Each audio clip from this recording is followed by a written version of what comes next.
अस्सलामु अलैकुम वरहमतुल्लाहि वबरकातुहू। अल्हम्दुलिल्लाहि रब्बिल आलमीन वल आक़िबतु लिल मुत्तक़ीन वस्सलातु वस्सलामु अला रसूलिहिल करीम। फ़ऊज़ु बिल्लाहि मिनश शैतानिर रजीम। बिस्मिल्लाहिर रहमानिर रहीम। वला तस्तविल हसनतु वलस सय्यिअह इदफ़अ बिल्लती हिय अहसन फ़इज़ल लज़ी बैनक व बैनहु अदावह कअन्नहु वलिय्युन हमीम। मोहतरम हजरात, मैं आपसे नफ़रत के माहौल को कैसे मोहब्बत में तब्दील किया जाए, इस उन्वान पर मैं आपसे लगातार बात कर रहा हूँ और आज इसका सीरियल नंबर 4 है। हमने इसमें अलग अलग लोगों के लिए अलग अलग किरदार बयान करने की कोशिश की है।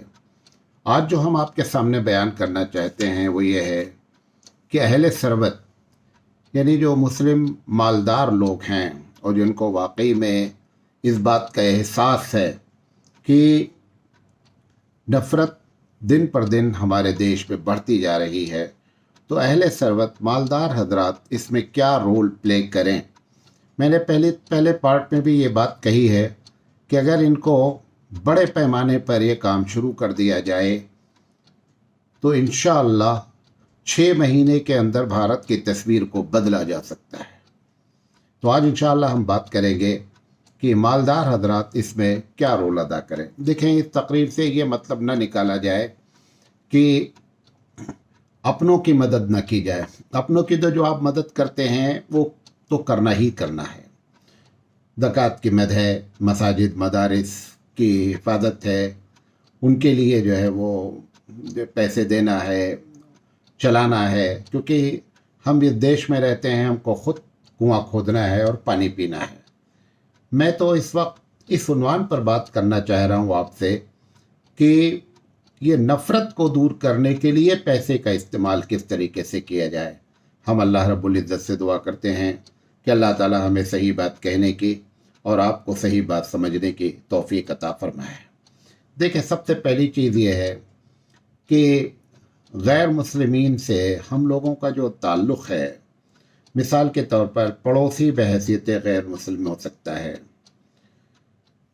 ट्रेन और हवाई जहाज़ में सफ़र करने वाला जो है वो हमारा पड़ोसी गैर मुस्लिम हो सकता है। हमारी कंपनियों में, फैक्ट्रियों में, हमारी दुकानों में, हमारे ऑफिसेस में काम करने वाला गैर मुस्लिम हो सकता है। हमारा ड्राइवर गैर मुस्लिम हो सकता है।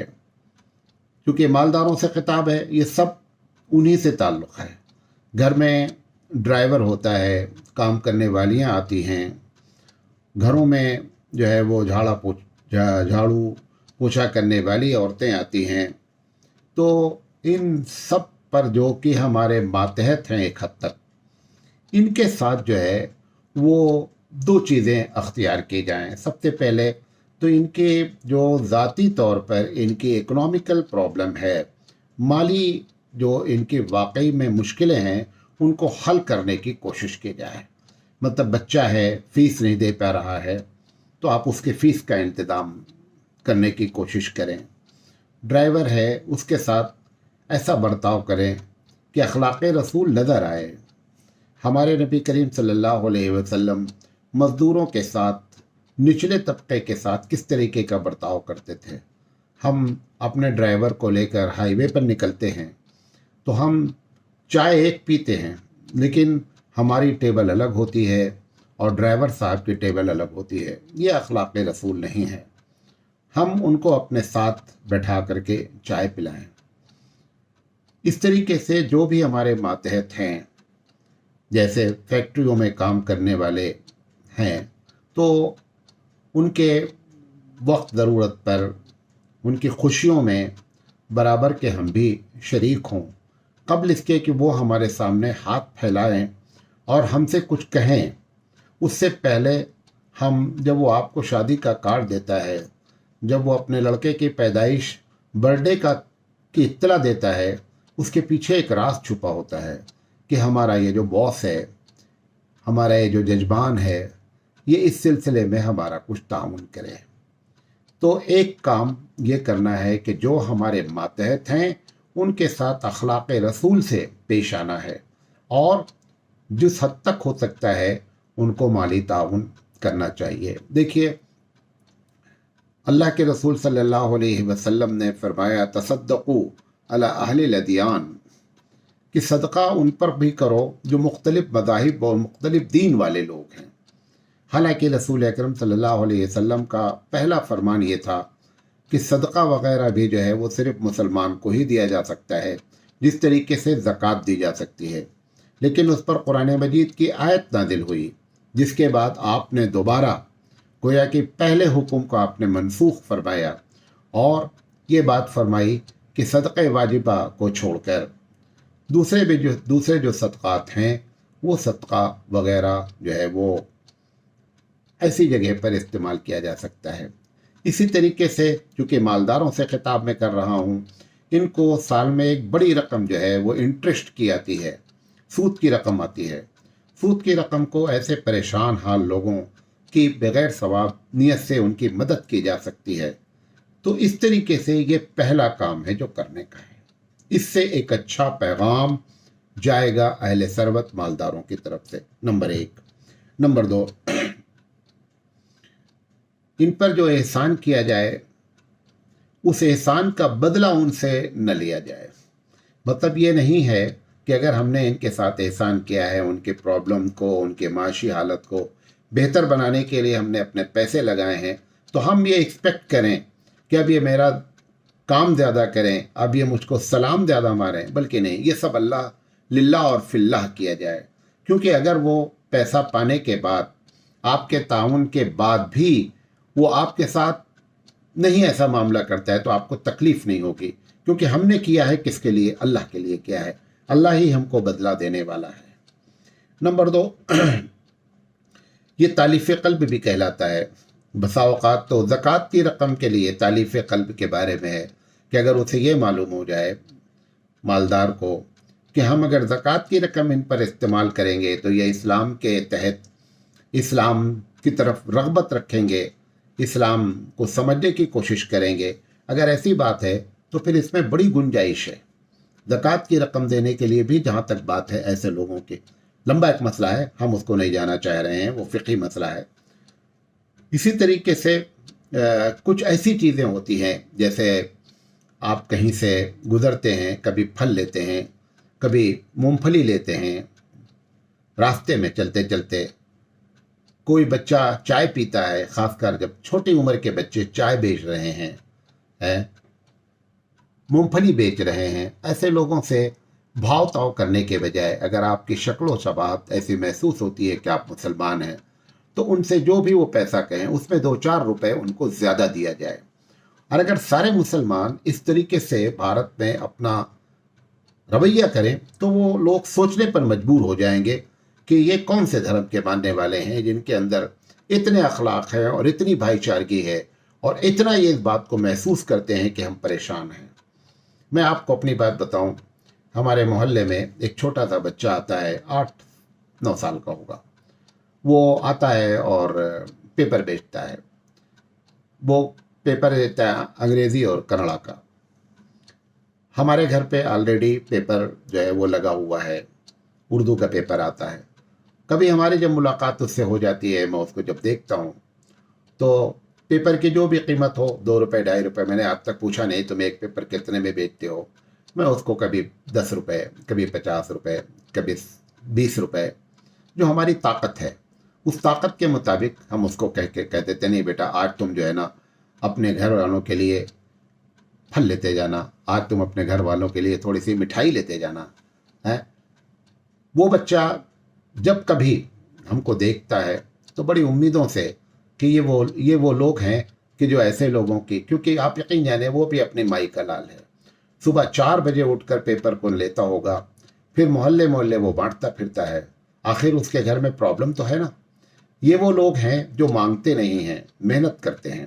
ऐसे लोगों को अप्रिशिएट किया जाए, ऐसे लोगों की सराहना की जाए और ऐसे लोगों के साथ ज़रूर अच्छा बर्ताव किया जाए, ताकि वो अपने घरों में, अपने सोसाइटी में बताएं कि मुस्लिम ऐसे होते हैं। इसी तरीके से कभी हम देखते हैं कि सब्ज़ी वाले मोहल्ले मोहल्ले आते हैं, ठेला टूटा हुआ है, सब्जी जो है वो और रख सकते हैं, लेकिन इतनी उनके पास सकत नहीं है, इतनी पूंजी नहीं है कि वो एक मरतबा सब्जी अच्छी खरीद सके। थोड़ी मोड़ी सब्जी रखते हैं। एक मरतबा उनको रोक करके पूछें, आपके मोहल्ले में रोज आता है कि अच्छा ये बताओ कि सुबह के टाइम पे जब तुम सब्जी लेते हो तो कितने की सब्जी मिलती है? वो बताएगा बहुत ज़्यादा पूरे ठेले पर जो सब्जी लगी होती है वो 1,000 रुपये की होती है, अच्छी सब्जी है, वरना और कम में होती है। फ्रूट लेकर आते हैं, कभी अच्छे नहीं होते हैं, हमको मालूम है, लेकिन एक मरतबा उनसे कहा जाए अच्छा चलो आज हम तुमको फ्रूट मार्केट से एक मरतबा अच्छा फल दिला देते हैं, ताकि तुम जब बेचो तो अच्छा फल बेचो और इससे तुमको ज़्यादा फायदा होगा और तुम फिर इसी पूंजी को बचाए रहना। इसी तरीके से सब्जी फरोश वालों के साथ एक हम इस तरीके का बर्ताव करके उनका माली ताउन कर सकते हैं। इनको आप भीख देंगे तो भीख नहीं लेंगे, और ये आप जो चलते फिरते चौराहे पर खड़े लोगों को भीखे देते हैं, ये सब पेशावर लोग हैं। जैसे आप जॉब करते हैं, आप काम करते हैं, वैसे उनका भी वो काम है। ये कोई परेशान हाल लोग नहीं हैं, ये पेशावर लोग हैं। और हम लोगों की मदद ने उनको हमेशा के लिए फ़कीर बना रखा है। बहुत सोच समझ करके हम मालदारों को चाहिए कि हम लोग अपने पैसे का इस्तेमाल सही करें।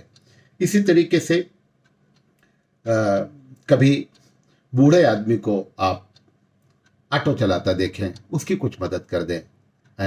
कभी मजदूर आपके घर में काम करने आया है, बूढ़ा है, मेरे पास यहाँ भी काम चल रहा है, हुबली में भी, फैज़ाबाद में भी चल रहा है। बाद इतने बूढ़े बेचारे आते हैं, आखिर उनके कोई ना कोई तो मजबूरी है कि अब ये उम्र उनकी जो है ना मेहनत करने की नहीं है, ये उम्र उनके आराम करने की है।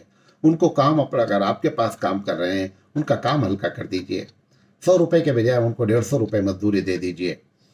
ये सारी शक्लें हो सकती हैं, और ये रोज़मर्रा की ज़िंदगी में किया जाए तो एक अच्छा नतीजा बरामद हो सकता है। नंबर 2, जो पढ़ा लिखा तबका होता है गैर मुस्लिमीन का, खासकर कॉलेज चलाते हैं, कभी हम उनके कमेटियों में जाएं, उनकी मीटिंग, जो उनकी कमेटी होती है, संस्था ऑर्गेनाइजेशन के जो मेंबर्स होते हैं, उनके पास जाकर के बात करें, बैठें उठें और कहें कि अच्छा ये बताइए कि आपके कॉलेज में कितने ऐसे बच्चे हैं जो बहुत परेशान हैं, जिनके घर से कोई खर्चा नहीं आता है, या जो फीस नहीं पे कर पा रहे हैं और आप नोटिस पर नोटिस उनको दे रहे हैं। ऐसे 5 बच्चों का नाम आप बताइए, इंशाल्लाह हम लोग ऐसे बच्चों की मदद करना चाहते हैं। ऐसे अगर साल में 1 या 2 मरतबा अपने इलाके के और अपने शहर के कॉलेजेस और स्कूलों को विज़िट किया जाए और उन गरीब बच्चों की मदद की जाए जो वाकई में पढ़ने वाले हैं लेकिन फ़ीस नहीं के पे कर पा रहे हैं, रोज़ उनकी क्लास में बेइज्जती होती है, उनका नाम नोटिस बोर्ड पे लगाया जाता है, आप उनसे कहें नहीं, मुझे बहुत ख़राब लगता है कि इसको कितनी तकलीफ़ होती होगी जब इसका नाम नोटिस बोर्ड पर आता है। तो इसलिए मैं कहता हूँ कि नहीं, ऐसे लोगों की बेइज्जती न की जाए और हम जो है उनकी मदद करने के लिए तैयार हैं। इसी तरीके से मोहल्ले में कुछ लोग ऐसे हैं जो सूद पर कर्जा लिए हुए हैं, बेचारे पूरी ज़िंदगी सूद भरते रहते हैं और असल जो है ना वो एकदम अपनी जगह पे बरकरार रहता है। ऐसे 1 आदमी 2 आदमी को साल में हम टारगेट बना लें कि उनको इस कर्ज की लानत से और कर्ज में जो सूद है उसकी लानत से हम इसको बचाएंगे और इकट्ठा जा करके उनका सारा पैसा अदा कर दिया जाएगा। ये सब काम करने के हैं। इसी तरीके से जब कभी आसमानी आफतें आ जाएं तो बग़ैर मज़हब और मिल्लत के तफरीक़ के हमको चाहिए कि इनफरादी तौर पर भी, और अगर अंजुमनें बन सकती हैं, ऑर्गेनाइजेशंस हो सकती हैं, हमारी ट्रस्टें काम कर सकती है, तो ज़लज़ले के मौके पर, बाढ़ अभी वक्त आई हुई है, बहुत से इलाकों में बाढ़ के मौके पर आप जो है वो उनकी मदद कर सकते हैं। मैं आपको यकीन जानूँ कि ये सारे काम अपनी सोसाइटी के तहत हम करते हैं और उसका इतना अच्छा रिज़ल्ट आया है, और हम उस इलाके के रहने वाले हैं कि जिसको आप बहुत सेंसिटिव महसूस करते हैं, लेकिन मैं उस इलाके में रहता हूँ, मुझे कुछ नहीं लगता है। मेरी गाड़ी जब गुजरती है उस पर लिखा रहता है, जमीयत का झंडा बना रहता है, उस पर पहले जो पुरानी गाड़ी थी उस पर समाज सेवी वाहन लिखा रहता है। उसे मालूम है कि ये वो गाड़ी है जो हम गरीबों की मदद करती है, ये मौलाना साहब की गाड़ी है। गाड़ी खड़ी रहती है और वो जा करके उसको सजदा करते हैं। मैंने खुद देखा है। क्यों? क्योंकि ये कौम ऐसी है, अगर आप ज़रा भी एहसान करें ना तो ये पहली फुर्सत में बोलती है कि आप मेरे भगवान हैं। बहुत जल्दी एहसान महसूस करती है और वो समझती है कि ये लोग कौन लोग हैं। लिहाजा ये नफ़रत कितनी भी लोग फैलाना चाहें, क्योंकि नफ़रत फैलाने वालों की तादाद बहुत महदूद है, बहुत जल्दी उनको हमारा ये अमल इन लोगों के ज़रिए उनके मुंह पर तमाचा मार सकता है कि आप क्या बातें करते हैं। मैंने कई मरतबा ये वाक़या सुनाया है कि हमारी गाड़ी बस हमारी स्कूल की एक टर्निंग पर जो है वो एक गैर मुस्लिम की बस को मोटरसाइकिल से लड़ गई। हालांकि गलती मोटरसाइकिल की थी। लोग ड्राइवर को देख ये समझ करके कि ये मुसलमान है, ड्राइवर को मारने के लिए आए। कॉर्नर पर एक पान वाला बैठा हुआ था जो हमको जानता था, हमारे स्कूल को जानता था, हमारी संस्था को जानता था। वो दौड़ करके उतर कर आया। उन्होंने कहा, मालूम है किसकी बस है? ये मौलाना साहब की बस है जो सर्दियों में तमाम गरीबों को कंबल बांटते हैं। अरे कोई हाथ नहीं लगाना ऐसे करके उसने खुद आकर के हमारे मुस्लिम ड्राइवर की जान बचाई और उसने सबको हटाया वहां से। उन्होंने कहा कि गलती भी हमारी है और आप उसे मार भी रहे हैं।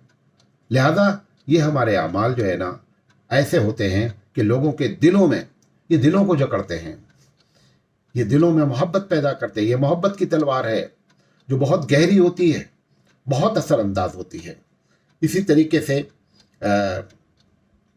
तालीमी मैदान में उतरा जाए। तंजीमें बने अपने अपने इलाके में। आप ये नहीं सोचे कि लखनऊ वाले क्या कर रहे हैं और दिल्ली वाले हमारी कुछ करेंगे, कोई नहीं। हर आदमी को अपने अपने इलाके में काम करना चाहिए। स्कूल बनाए और स्कूल में एक कोटा रखा जाए कि गरीब बच्चों को हम फ्री में तालीम देंगे, तो जो अच्छे बच्चे हैं हम उनको स्कॉलरशिप भी देंगे। देखिए कि आप किस तरीके से, यही तो वो चीज़ थी जो क्रिश्चियनिटी ने 2 चीज़ें अख्तियार की भारत में, एक स्कूल और एक हॉस्पिटल। इन दोनों चीज़ों ने केरला वगैरह के साइड में, तमिलनाडु के साइड में बड़ा बदलाव कर दिया है। एक बड़ी तादाद जो केरला में क्रिश्चियन की है, ये कोई ईसा अलैहिस्सलाम के सहाबी केरला में नहीं आए थे। आखिर किसका, कौन सी चीज़ है? निचली जातों को, गरीबों के इलाकों में स्कूल को खोलना, गरीबों के इलाके में हॉस्पिटल खोलना, इन दोनों चीज़ों ने भारत की तस्वीर बदल दी। लिहाजा ये काम हम मालदारों का करने का है। इसी तरीके से हॉस्पिटल खोलने की बात करें, प्राइवेट हॉस्पिटल में कितनी ज़बरदस्त किस्म की जो है वो मतलब चार्जेस हो रहे हैं। आप गरीबों की मदद करने के लिए कभी हॉस्पिटल चले जाएं, अपने हॉस्पिटल खोलें। कब तक हम दूसरों के सामने भीख मांगते रहेंगे? हॉस्पिटल इसलिए से नहीं खोला जाए कि सिर्फ मुसलमानों की मदद की जाए, कि इंसानियत की मदद के लिए। स्कूल इसलिए नहीं खोले जाएं कि हमारे बच्चे और बच्चियां पढ़ेंगे, बल्कि स्कूल मेयारी खोला जाए, अच्छा खोला जाए, और ताकि गैर भी इस बात को महसूस करें कि ठीक है मुस्लिम मैनेजमेंट है लेकिन स्कूल बहुत अच्छा है, स्टैंडर्ड अच्छा है, हमारी लड़कियां वहां महफूज हैं, वहां पे कोई उनको आंख नहीं दिखा सकता, कोई छेड़ नहीं सकता। ये मुस्लिम मैनेजमेंट है। इस किस्म का स्कूल और हॉस्पिटल एक बड़ा बदलाव ला सकता है। इसी तरीके से अपने ये सब मैं काम करता हूं, आपको ये बता रहा हूं, और इसके इतने अच्छे नतायज हैं कि मैं बयान नहीं कर सकता कि कितने अच्छे नतायज इसके बरामद होते हैं। मैं यहाँ हुबली में रहता हूँ, मोहल्ले का सर्वे कराया कि देखें यहाँ पर कितनी बेवा हैं, मुस्लिम कितनी हैं, गैर मुस्लिम कितने हैं, कितने यतीम बच्चे हैं, उनके राशन जारी किए गए हैं। पूरे भारत में तकरीबन मेरा अंदाजा है 2 से 2.5 लाख रुपए माहाना का राशन हमारी जो है अंजुमन, हमारी सोसाइटी देती है। और इसमें हमने कतई इस बात का ख्याल नहीं रखा है कि ये सिर्फ मुसलमानों को दिया जाएगा, मुसलमान को भी दिया जाएगा, इंसानियत के नाते सबको दिया जाएगा। जो भी परेशान है और जो मेरी ताकत है उसमें सब में हम इस बात का हिस्सा लेंगे। लिहाजा एक सर्वे करें, अपने अपने मोहल्ले में सर्वे करें। 4-5 बेवा, 4-5 यतीम बच्चे, 4-5 लोग, मतलब एक आदमी 4-5 लोगों के साथ स्पॉन्सरशिप कर दे, इसके बहुत अच्छे नतीजे बरामद होंगे। इसी तरीके से कौन से बच्चे की फीस नहीं पे की जा रही है, कौन सा बच्चा ऐसा है कि जो आगे पढ़ना चाहता है लेकिन किसी वजह से, माशी हालत की तंगी की वजह से वो आगे पढ़ने के लिए उसके पास पैसे नहीं हैं। इन बातों को चालू करें। अब ये सब प्लान नहीं रखें, ये सब बातें नहीं करें, अमली शक्ल में उतरें, क्योंकि हालात बुरी तरीके से खराब हो रहे हैं, खराब हो चुके हैं एक हद तक, और उनको बहुत तेजी से हमको कंट्रोल करने की जरूरत है। लिहाजा अब अमली शक्ल की बात करें, अमली बातें करें, ये तकरीरें बंद कर दी जाएं। अच्छे अच्छे मज़ामीन लिखे जा रहे हैं लेकिन अमली शक्ल में कोई नहीं है, और हर आदमी जो तकरीर करे वो खुद भी मैदान में उतरे। ये ज़रूरी नहीं है कि हम 1 लाख रुपए दें। हम जैसे लोग जो तकरीरें करते हैं वो खुद अगर अमली मैदान में उतरते हैं तो बहुत अच्छे नताइज बरामद होते हैं। लोग सपोर्ट करते हैं, लोग सपोर्ट करते हैं। अभी नवंबर का महीना आने वाला है। नवंबर में हम अपने पूरे इलाके में, आप यकीन जानिए कि कम से कम 1000 कंबल ऐसे लोगों को तकसीम करते हैं कि जो निहायत गरीब होते हैं। कितना खुश होते हैं, आपको मालूम है दिल को खुश करने का कितना बड़ा सवाब होता है। मैंने अपने इलाके में अयोध्या जिसको आप बहुत ही हसास समझते हैं, हमारी गाड़ी जाती है, हम टोपी लगा के बैठे रहते हैं, कुछ भी नहीं, सब हमारा इस्तकबाल करते हैं, जानते हैं कि ये वो लोग हैं कि जो समाज सेवी हैं, ये वो लोग हैं जो खिदमत खल्क करते हैं और अमली शक्ल में करते हैं। हर आदमी अगर ये करना शुरू कर दे तो भारत की तस्वीर बदली जा सकती है। मैं आपको बताऊं, अपने इलाके में, हमारे अयोध्या में एक बहुत बड़ा हॉस्पिटल है, आई हॉस्पिटल, और बहुत अच्छा किस्म का हॉस्पिटल है। फॉरेन से डॉक्टर आते हैं, वॉलंटरी तौर पर अयोध्या के नाम पर, सेवा के नाम पर आते हैं और ऑपरेशन करते हैं। उनको मालूम हुआ कि हमारी तंजीम जो है वो अमली शक्ल में काम करती है। मेरा खुद अपना एक गरीबों के लिए छोटा सा हॉस्पिटल है, पब्लिक वेलफेयर क्लिनिक के नाम पे छोटा सा हॉस्पिटल है। उसमें हम 10 रुपए लेते हैं, दवा भी देते हैं, डॉक्टर की फीस भी देते हैं। उन लोगों को मालूम हुआ कि ये लोग काम करते हैं, उन्होंने आकर के मुझे ऑफर किया कि हम लोग यहाँ कैंप लगाएंगे, फ्री में कैंप लगाएंगे, आप जगह दीजिए, और जितने लोग भी आप जिसको भी रिकमेंड करेंगे, आप जिसको भी कहेंगे कि ये मुस्तहिक है, उन सब का ऑपरेशन हम जो है फ्री में करेंगे। मैं झूठ नहीं बोल रहा हूँ, यकीन जाने कि हमारे इलाके में कम से कम 10 से 15 किलोमीटर के रेंज में या 20 किलोमीटर के रेंज में शायद कोई मोतियाबिंद का केस हमारे पास मौजूद नहीं है। हमने पिछले 5-7 साल में 800 से 900 लोगों को मोतियाबिंद का ऑपरेशन फ्री में कराया है। वो बूढ़ा जो समझता था मैं अंधा हो चुका हूँ, वो बूढ़ी औरतें जो समझती थी मैं कभी जिंदगी में देख नहीं सकती हूँ, जिस वक्त उनकी आंखें खुलती हैं, इतना खुशी से उछल जाते हैं। कभी कभी तो कहते हैं कि हम सबसे पहले वो मौलाना साहब को देखना चाहते हैं जिन्होंने हमारी आंख खुलाई है। आप यकीन जाने इतना इतना अच्छा लगता है, दिल को भी सुकून होता है कि कुछ काम हो रहा है। लिहाजा ये सब काम करने के हैं मालदारों के। खिदमत खल्क जाती तौर पे करें। मैं हुबली से लेकर हुगली तक सफर करता हूँ, कई मरतबा ये बात बोल चुका हूँ। ट्रेन से करता हूँ क्योंकि मुझे ट्रेन का सफर बहुत पसंद है। मकसद ये होता है कि लंबे सफर में जो हमारे साथ लोग होते हैं, खासकर AC 2 टायर में, उनको बेहतरीन हम दीन की बात करने का मौका मिलता है। 30-30, 40-40 घंटे का सफर होता है। उनको भी टाइम पास करना है, हमको भी टाइम पास करना है। लिहाजा बेहतरीन वक्त होता है, हम उनके साथ सफर करते हैं। कभी बूढ़ा आदमी होता है, कभी बूढ़ी औरतें होती हैं, या सिर्फ औरतें होती हैं। जहां उनको उतरना होता है, हम उनका सामान अपने रफीक सफर कहते हैं गेट तक पहुंचाओ। आपा, चाचा, जो भी है, इनको, बहन को उतारो और ये सामान उनके हवाले करो। जब हम उतरने लगते हैं तो वहां सबको सलाम करके उतरते हैं। ये सब एटीट्यूड ऐसे हैं, ऐसे अखलाक हैं, ऐसे चीजें हैं जो सब हमारे रसूल अकरम सल्लल्लाहु अलैहि वसल्लम की जानिब से हमको मिला है। हम जब भी रसूल के अखलाक पर अपनी जिंदगी डालते हैं ना, खुद ब खुद दुनिया आपकी गिरविदा हो जाती है।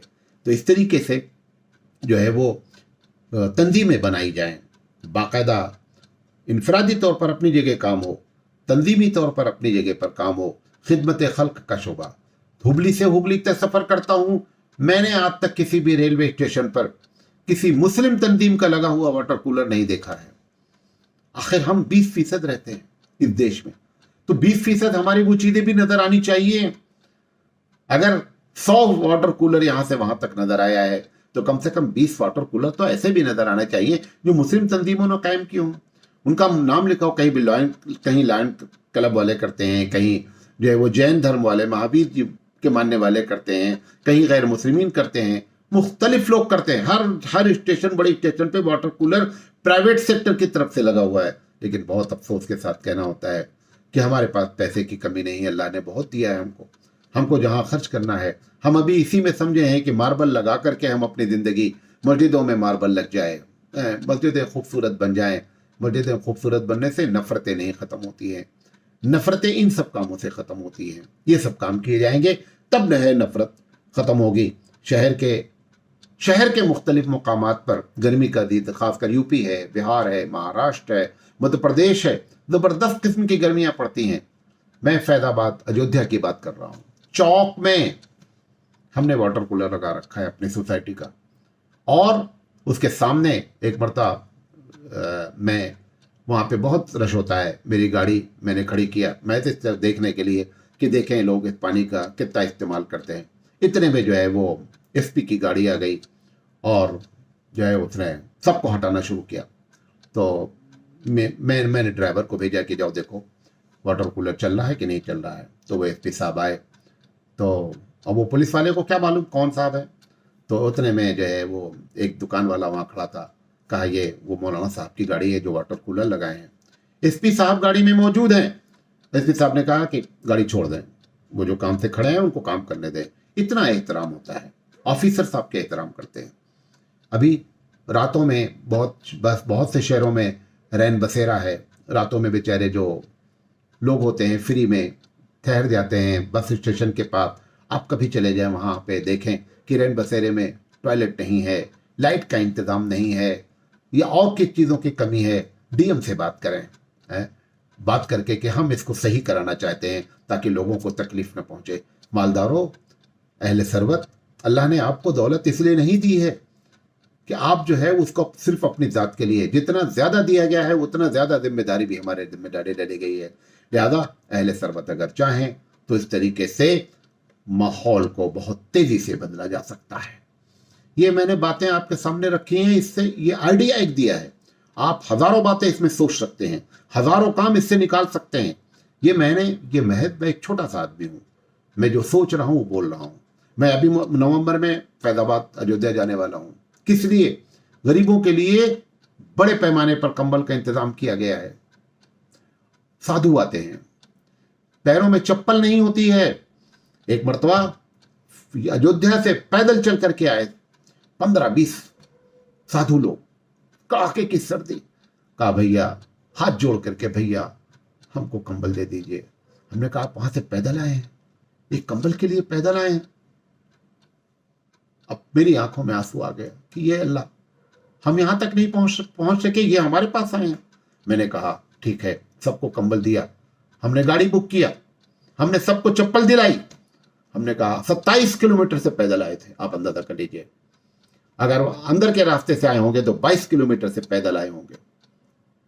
मैंने गाड़ी बुक करके, चप्पल दिला करके, कंबल गाड़ी में रखवा करके हमने कहा इनको अयोध्या तक पहुंचाइएगा। ये वो चीजें होती हैं कि जो लोगों के दिलों को फेर देती हैं। हम उस इलाके में हमने ये सब काम करके देखा कि लोग मजबूर हो गए और काम लोहा मनवाता है। गरीबों की दुआएं लगती हैं, नफरतें खुद ब खुद खत्म हो जाएंगी। ये बातें आपके सामने हम रखना चाहते थे। अल्लाह ताला से दुआ है कि अल्लाह ताला हमारी मदद फरमाए और हमको सही जगह पर पैसा इस्तेमाल करने की तौफीक अता फरमाए। वाखिर दावाना अनिल हम्दुलिल्लाहि रब्बिल आलमीन।